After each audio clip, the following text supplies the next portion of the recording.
किशन पाल एक गरीब परिवार से था।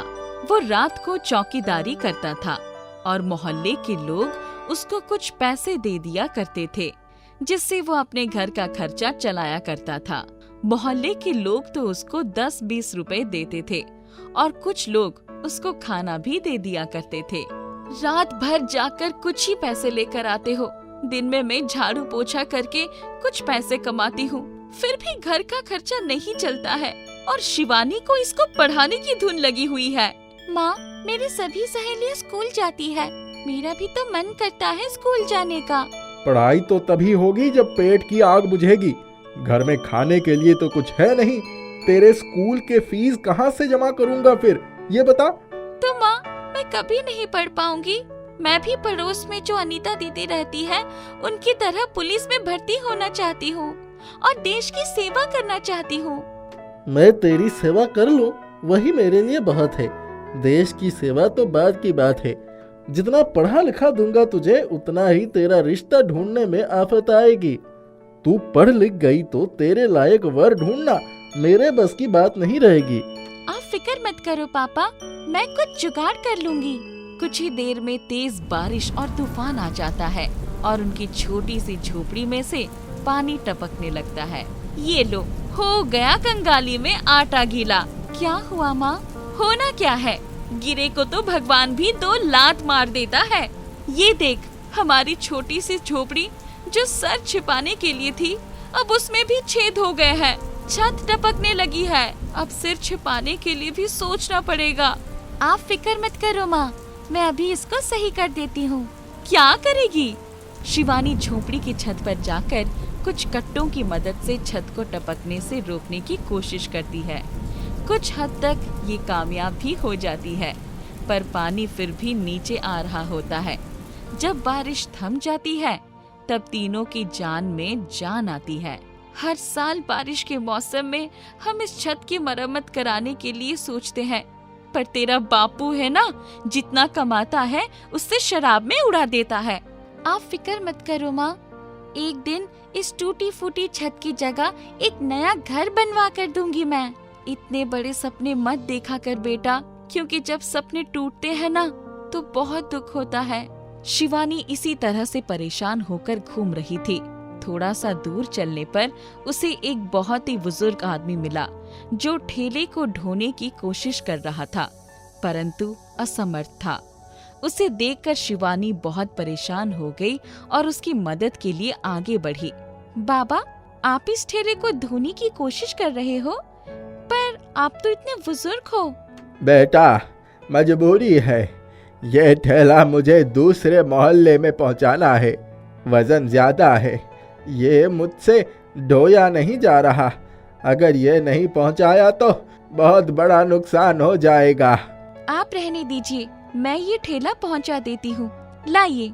बहुत बहुत शुक्रिया बेटा, जो तू चाहे वो तुझे मिल जाए।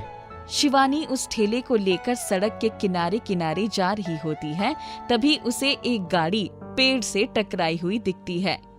वो जल्दी जल्दी वहां पहुंचती है तो देखती है कि एक लड़का जख्मी हालत में बेहोश पड़ा था। अरे, इसकी तो एक्सीडेंट हो गया है। बेचारा न जाने कहां से आ रहा था और कहां जा रहा था। मुझे इसकी मदद करनी चाहिए। शिवानी जंगल की ओर बढ़ जाती है और वहां से कुछ जड़ी बूटी को लाकर मसलकर उसके घाव पर लगा देती है, जिसकी वजह से उसको थोड़ा थोड़ा सा होश आने लगता है। चलो, शुक्र है इसको थोड़ा सा होश आ रहा है। एक काम करती हूँ, इसके जेब में इसका पता निकालकर इसके घर वालों को फोन कर देती हूँ। मुझे तो ये सामान जल्द से जल्द पहुँचाना है और इसका भी ध्यान रखना जरूरी है। इसके घर वाले इसको ले जाएंगे। शुक्र है अब ये खतरे से खाली है। शिवानी उसके जेब में से उसका नंबर निकालकर उसके घर पर फोन कर देती है और जगह का पता बताकर ठेले को ढोती हुई चली जाती है। उसके हाथ पर एक टैटू बना हुआ होता है। वो लड़का थोड़े से होश में आने पर सिर्फ उसी टैटू को देख पाता है। अनुभव, तू ठीक तो है ना? हाँ, मैं ठीक हूँ, पर ये एक्सीडेंट कैसे हो गया मुझे तो कुछ समझ में नहीं आ रहा है। और तुम यहाँ पर कैसे पहुँच गए किशोर? मुझे किसी लड़की का फोन आया था। उसने मुझे यहाँ का पता बताया और तुम्हारी हालत के बारे में भी बताया। मैं तुरंत ही तुम्हारे पास पहुँच गया। जब तुम आए तो तुम्हारे घाव पर मरहम लगा हुआ था और यहाँ पर कोई नहीं था। क्या तुम जानते हो वो लड़की कौन थी? नहीं, मैं उसको नहीं जानता। मैं तो उसका चेहरा भी नहीं देख पाया था, बस उसके हाथ पर बना एक टैटू ही देख पाया था। कोई भी हो, पर वो फरिश्ता बनकर आई थी और तुम्हारी जान बचाकर चली गई।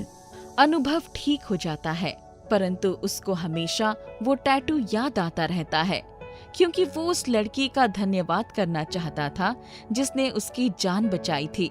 वो उसको बहुत ढूंढने की कोशिश करता है, पर शिवानी उसको नहीं दिखती। एक दिन वो बाजार में जा रहा होता है तो एक लड़की जूते पॉलिश कर रही होती है। वो उसके पास जूते पॉलिश करवाने जाता है तो उसके हाथ पर वही टैटू देखकर रुक जाता है। तुम ये काम क्यों कर रही हो? साहब, मजबूरी है। घर में बाप दारू पीकर पड़ा रहता है, पर घर में खाने के लिए कुछ तो काम करना ही पड़ेगा ना। तुम पढ़ती नहीं हो क्या? पढ़ने का तो बहुत मन है साहब, पर कहाँ से पढूं?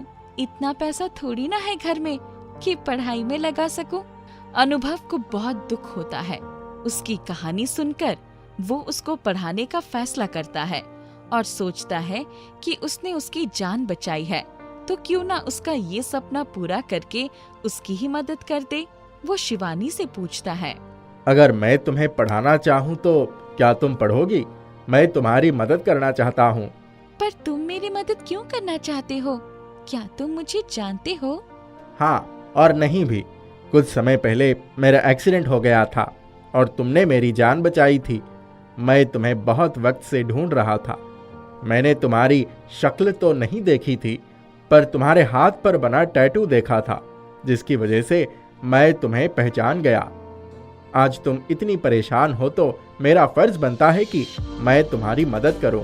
अनुभव शिवानी को पढ़ाने में मदद करता है और उसकी पैसों से भी मदद करता है। शिवानी पढ़ने में अच्छी होने की वजह से अच्छी नौकरी पर भी लग जाती है। इस दौरान अनुभव शिवानी को पसंद करने लगता है और शिवानी से शादी के लिए कहता है। शिवानी भी उसको मन ही मन पसंद करने लग जाती है। दोनों की शादी हो जाती है। इस तरह से एक गरीब शिवानी का नसीब पलट जाता है और वो एक अमीर कामयाब शिवानी बन जाती है। एक सिंगापुर गांव की गरीब बस्ती की एक झोपड़ी में माधव, उसकी पत्नी मधु, बेटा रोहित और बेटी चित्रा रहते थे। उनकी गरीबी का यह आलम था कि 2 वक्त की रोटी का इंतजाम करना भी बहुत मुश्किल था। उस तंगहाली में भी वे अपने मन को समझा लेते थे। मधु, मैं जानता हूँ कि परिस्थितियाँ ठीक नहीं है, फिर भी तुम बिना किसी शिकायत के बच्चों को खिला पिला रही हो, घर चला रही हो। समय का चक्र है, कभी नरम कभी गरम। सब मुरली वाले ठीक कर देंगे। यह दोनों बच्चे पढ़ जाएं और कुछ बन जाएं, हमें और क्या चाहिए। हमें इन्हें अच्छा संस्कार देना होगा ताकि जीवन पथ पर यह सदैव सच्चाई और ईमानदारी के साथ सर उठाकर चल सकें। अचानक उनकी झोपड़ी से बाहर सड़क से बड़ी जोर की ब्रेक मारने की आवाज सुनाई पड़ी। सभी लोग चौंक पड़े। मधु, ऐसा लगता है कोई बड़ा एक्सीडेंट हो गया है। मैं जाकर देखता हूँ। माधव का बेटा रोहित बाहर से दौड़ता हुआ घर के अंदर आया। पापा, एक आदमी का एक्सीडेंट हो गया है। वो सड़क पर गिर पड़े हैं, घायल हो गए हैं। जल्दी से चलिए। चलो बेटा, अभी चलते हैं। दोनों बाप बेटे जब एक्सीडेंट के स्थान पर पहुंचे तो वहां का दृश्य देखकर उन्हें झटका लगा। अरे सब लोग मुंह क्या देख रहे हो? मेरी मदद करो। यही पास में मेरा घर है। उन्हें ले चलकर पट्टी करा देते हैं। वह आदमी बेहोश हो चुका था। उसके पैर से खून बह रहा था। माधव ने तुरंत अपना रुमाल उस आदमी के घाव पर बांध दिया ताकि खून का बहना बंद हो जाए। माधव लोगों की मदद से उस आदमी को अपने घर ले आया। माधव ने उसे पानी पिलाया। उस आदमी को होश आ गया। मैं कहाँ हूँ? मेरा एक्सीडेंट हुआ। इसके बाद क्या हुआ मुझे याद नहीं। आप लेटे रहिए, मैं डॉक्टर को बुला कर लाता हूँ। इतने में रोहित डॉक्टर को लेकर आ गया। डॉक्टर ने इलाज किया और कुछ दवाइयाँ दी। देखिए, घबराने की बात कोई नहीं है, घाव ठीक हो जाएगा। अंदरूनी चोट ठीक होने में समय लगेगा। यह दवाइयाँ मैं लिख रहा हूँ, इन्हें 3 बार खिलानी होगी। मैं इन्हें कुछ कुछ पहचान रहा हूँ, मगर मैं गलत नहीं हूँ तो आप धीरेन्द्र भाई हैं? डॉक्टर साहब, आप सही कह रहे हैं। मुझे ही लोग धीरू भाई कहकर बुलाते हैं। देखिए, समय का खेल। एक अरबपति की सेवा एक झोपड़ी में ही हो रही है। इन लोगों के पास पैसे तो कम है, लेकिन ये दिल के बड़े अमीर है। डॉक्टर साहब, आपने सही कहा। अमीर वो है जिसका दिल अमीर होता है। धीरू भाई ने डॉक्टर को अच्छी खासी फीस दी और विदा किया। भाई, आपका नाम क्या है? सेठ जी, मेरा नाम माधव है। आज आपने जो किया है वो विरले लोग ही कर पाते हैं। अक्सर ऐसे मौके पर लोग तमाशा देखते रहते हैं। कौन अपने हाथ से खून से लथपथ आदमी को उठाए और उसका इलाज करे? इसके लिए बहुत बड़ा दिल चाहिए। वही ऊपर वाला हुक्म देता है और हम निमित्त बन जाते हैं। मुझे खुशी है कि आपको अधिक चोट नहीं आई। आप यहीं आराम करिए, अभी मैं भोजन भी कराऊंगा। देखिए माधव, आपने मेरे लिए इतना बहुत कर दिया है। मैं जीवन भर आभारी रहूंगा। मेरे घर वाले आते ही होंगे। अरे हाँ, आपका बेटा अभी कितने साल का है? सेठ जी, ये 16 वर्ष का है। देखो माधव, मेरी दिली इच्छा है कि मैं आपके बाल बच्चों के लिए कुछ करूं। मैं एक एग्रीमेंट बनाऊंगा जिसके अनुसार जब वो बालक 18 वर्ष का हो जाएगा तो उसे मेरी संपत्ति का आधे से ज्यादा हिस्सा मिल जाएगा। उस सारी संपत्ति का वो मन चाहे उपयोग कर सकेगा। सेठ जी, मेरी एक छोटी सी सेवा के बदले इतना बड़ा उपहार मत दीजिए। हमें सिर्फ आपका आशीर्वाद चाहिए। सेठ धीरू भाई कहाँ मानने वाले थे। उन्होंने तो पहले से ही दृढ़ संकल्प लिया था और वैसा एग्रीमेंट बना भी दिया। समय का पहिया घूमता रहा और वह दिन भी आ गया जब रोहित 18 वर्ष का हो गया। उसके नाम धीरू भाई की बहुत बड़ी संपत्ति आ गई। माधव का परिवार एक ही दिन में गरीब से बड़ा धनवान बन गया।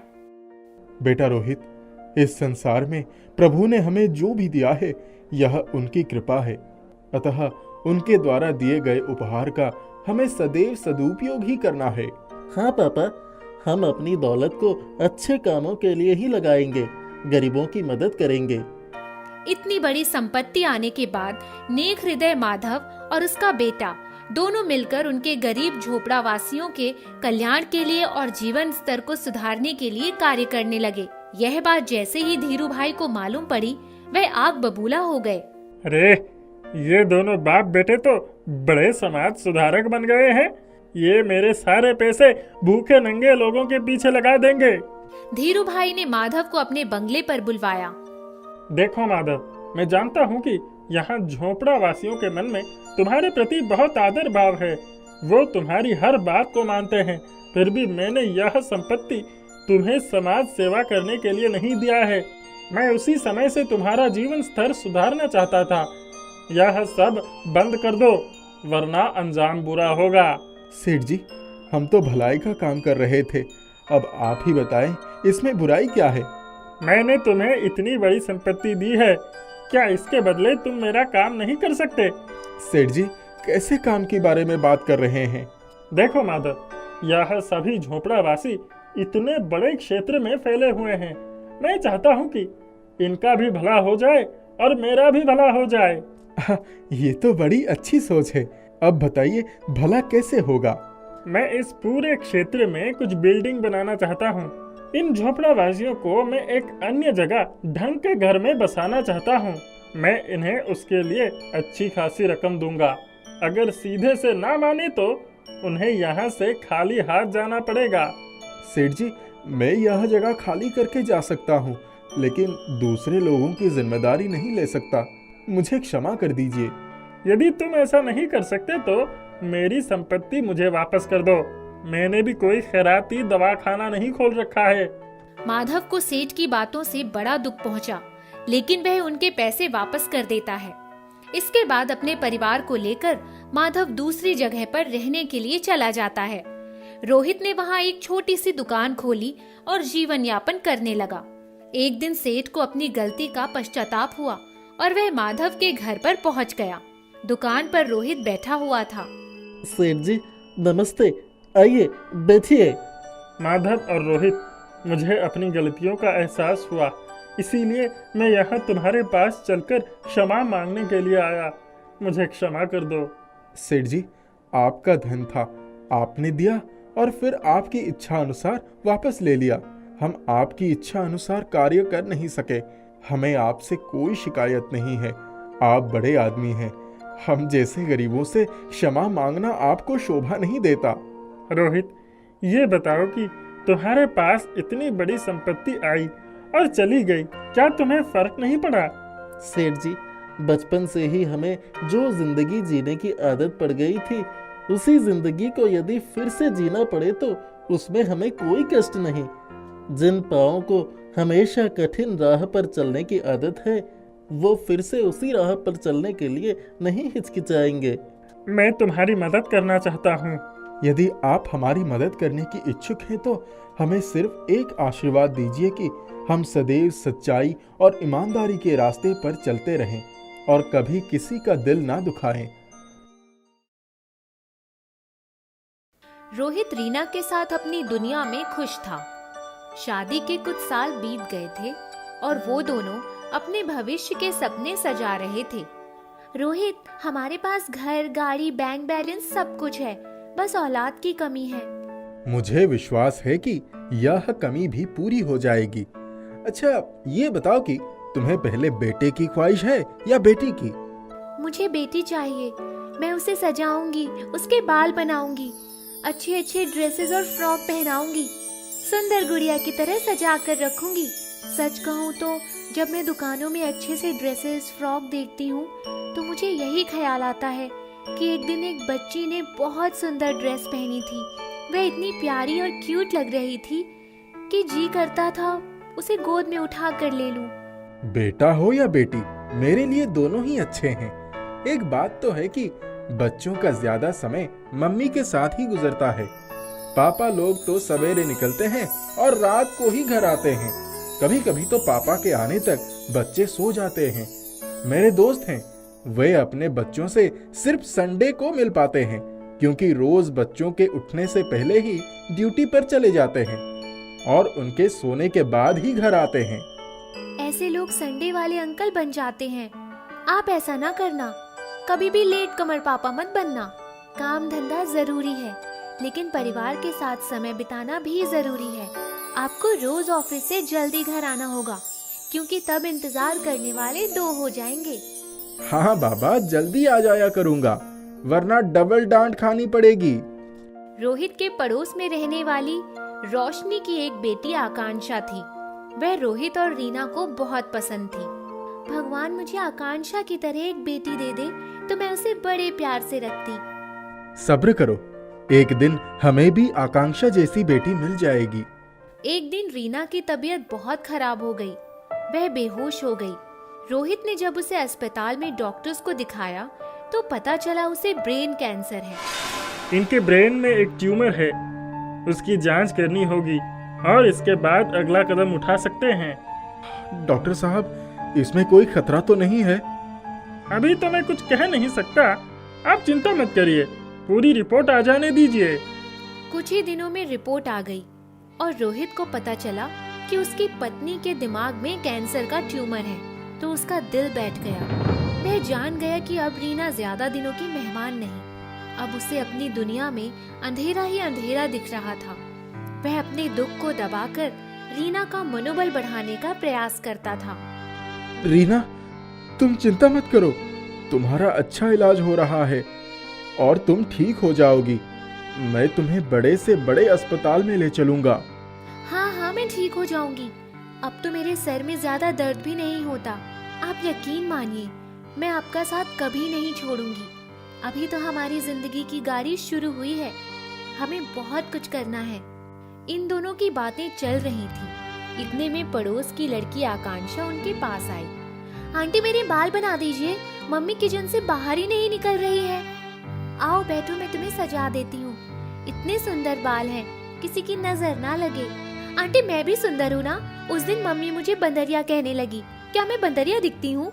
अरे वह तो मम्मी ने तुम्हें मजाक में कह दिया होगा। तुम तो हो ही सुंदर, और बहुत ज्यादा सुंदर। आप भी बहुत बहुत बहुत सुंदर हो, मधुबाला की तरह लगती हो। आंटी, आपका होने वाला बच्चा भी आपकी तरह सुंदर होगा। मैं उसके साथ खेलने के लिए आऊंगी। रोहित उन दोनों की बातें सुन रहा था। बच्चे की बात सुनकर उसकी आंखें भर आई और वहां से दूसरे कमरे में चला गया। एक दिन अचानक रीना के सर में बहुत तेज दर्द हुआ। उसने रोहित को आवाज दी, रोहित, मेरे सर में बहुत तेज दर्द हो रहा है, मैं बर्दाश्त नहीं कर सकती। चलो अभी हॉस्पिटल में लेकर चलता हूँ। रोहित ने रीना को हॉस्पिटल में भर्ती किया और कुछ देर के बाद ऑपरेशन चलने लगा। रोहित मन ही मन भगवान से रीना की जिंदगी के लिए प्रार्थना कर रहा था, लेकिन किस्मत को कुछ और ही मंजूर था। ऑपरेशन के बाद रीना ने अपने प्राण त्याग दिए और रोहित के ऊपर दुखों का पहाड़ टूट पड़ा। उसने जीने की आस छोड़ दी थी। अचानक उसके पड़ोस में रहने वाले रमेश और रोशनी का रोड एक्सीडेंट हो गया और उनकी मृत्यु हो गई। उनकी इकलौती बेटी आकांक्षा अनाथ हो गई। रमेश का भाई पड़ोस में ही रहता था, लेकिन वह शराबी और गैर जिम्मेदार था। मेरा भाई तो चला गया, अब उसकी बेटी को कौन संभालेगा? मेरे पास पहले से ही 3 बच्चे हैं, इस चौथी का बोझ कैसे संभालूंगा? इसे तो गांव में इसके ननिहाल में ही छोड़ना पड़ेगा। लड़की है, किसी तरह पल जाएगी। भाई साहब, यदि आप बुरा ना माने तो एक बात कहूँ। बोलो रोहित, क्या कहना चाहते हो?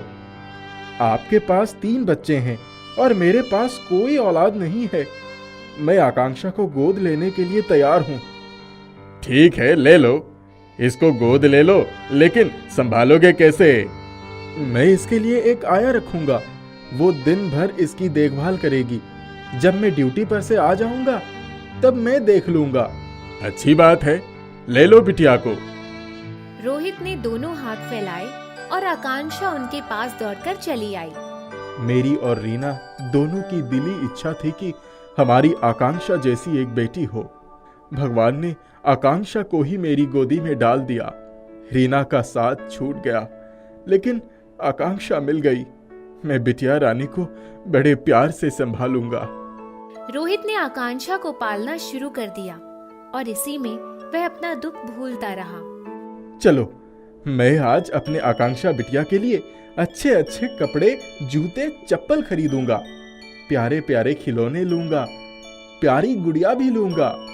आकांक्षा के लिए अच्छे कपड़े, खिलौने, प्यारी गुड़िया भी आ गई। आकांक्षा के आने से रोहित की सूनी बगिया में बहार आ गई। आकांक्षा को दिन में उसकी आया माधुरी संभालती। वह उसका विशेष ध्यान नहीं देती थी। वही उसे स्कूल से घर भी लाती थी। वह उसे पास के गार्डन में खेलने के लिए भी ले जाती थी। आकांक्षा, तुम यहीं खेलती रहना, मैं थोड़ी देर में आती हूँ। आया भेलपुरी खाने चली गई और कुछ देर के बाद जब वापस लौटी तो आकांक्षा उसे कहीं दिखाई नहीं पड़ी। आकांक्षा, आकांक्षा कहाँ चली गई? अभी तो यहीं थी। आया इधर उधर ढूंढने लगी, लेकिन आकांक्षा नहीं मिली। उसने फोन द्वारा रोहित को सूचना दी और रोहित घर आ गया। माधुरी, तुमने ये क्या कर दिया? मैंने तुम्हें अपनी बेटी आकांक्षा को संभालने के लिए रखा था, तुम वो भी नहीं कर सकी। अब मेरी बिटिया कहाँ चली गई, भगवान ही जाने। रोहित दुख से पागल हो गया। वह चारों तरफ उसे तलाशता रहा। पुलिस में कंप्लेन भी दी। उसने आकांक्षा को वापस लाने वाले के लिए 1 लाख रुपए का इनाम भी रखा। कई दिन बीत गए, लेकिन बेटी आकांक्षा का कोई पता नहीं चला। हे भगवान, तू मेरे किस पाप की सजा दे रहा है? पहले मेरी रीना को मुझसे छीन लिया और अब बेटी आकांक्षा भी खो गई। उसी के सहारे मैं जी रहा था, वो सहारा भी ना रहने दिया। अगर मेरी आकांक्षा मुझे ना मिली तो मैं अपनी जान दे दूंगा। रोहित पूरी तरह से टूट चुका था। उसका एक मित्र कई सालों के बाद दुबई से भारत आ रहा था। रोहित उसे रिसीव करने के लिए एयरपोर्ट पहुंच गया। अचानक रोहित को एक आकांक्षा की तरह लड़की दिखाई पड़ी। वह तेजी से उसकी तरफ दौड़ पड़ा। आकांक्षा बेटा, मैं तुम्हारा पापा रोहित, बेटा इधर आओ। पापा, इतना कहकर आकांक्षा तेजी से रोहित के पास चली आई और रोहित ने उसे प्यार से गले लगा लिया। इतने में एक अरब देश का आदमी रोहित के पास आया। ए, क्या करती? ये लड़की मेरे साथ है, मैं इसे दुबई लेकर जाती। ये मेरी बेटी है। ये मेरे पापा है। पापा, ये आदमी झूठ बोलता है। इस आदमी ने पैसा देकर मुझे एक काले आदमी से खरीद लिया। वह काला आदमी बहुत बुरा था, मुझे बहुत मारता पीटता था, एक अंधेरी कोठरी में बंद करके रखता था, हमेशा डांटता और धमकाता रहता था। इतना सुनते ही वह अरबी आदमी भागने लगा और पुलिस ने उसे पकड़ लिया। मेरी प्यारी बेटी आकांक्षा मुझे मिल गई, जिसे सारी दुनिया मुझे मिल गई। हे भगवान, तुमने मुझ पर बहुत बड़ा उपकार कर दिया। अब मुझे किसी भी चीज की कोई जरूरत नहीं है। दोनों बाप बेटी हाथ पकड़कर घर जाने के लिए चल पड़े।